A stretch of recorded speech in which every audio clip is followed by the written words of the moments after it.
Fears are mounting inside the Biden administration. Sources tell Reuters the White House is now worried Democrats could lose both houses of Congress in the midterm elections just 2 weeks away.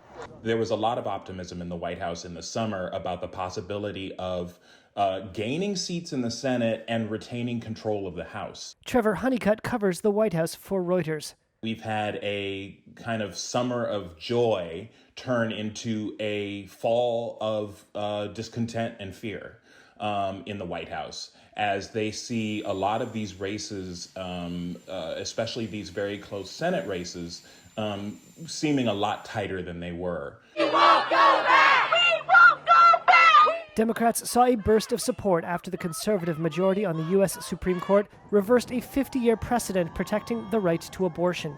A slew of mass shootings targeting black shoppers, elementary school children, and a July 4th parade galvanized support for gun control. The central cause of January 6th was one man. And public hearings into efforts by former President Donald Trump and his Republican allies to subvert the results of the 2020 presidential election highlighted what Democrats dubbed a threat to U.S. democracy. The motion is adopted. And Biden claimed a rush of legislative victories on gun safety, computer chip investment, and climate change. Here we go. It's now law. Democrats had hoped to potentially flip Republican-held seats in Pennsylvania, Wisconsin, or Ohio without losing challenges in Georgia and Arizona.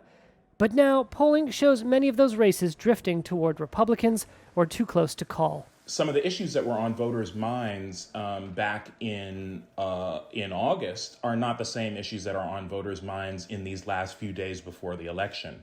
So instead of thinking about abortion, voters are thinking about inflation again. Instead of thinking about Donald Trump and what Biden calls MAGA extremism, they're thinking about crime.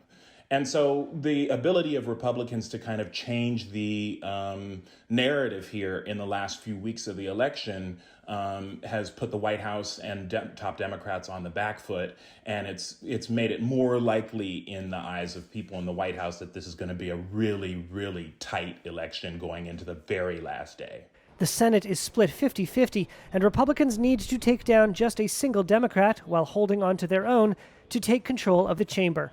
Republicans' chances of taking the House of Representatives are even better, and the White House is already adding staff to the Office of White House Counsel to confront Republican House investigations into the administration's response to the pandemic, the war in Ukraine, and even into the president's son Hunter's business dealings.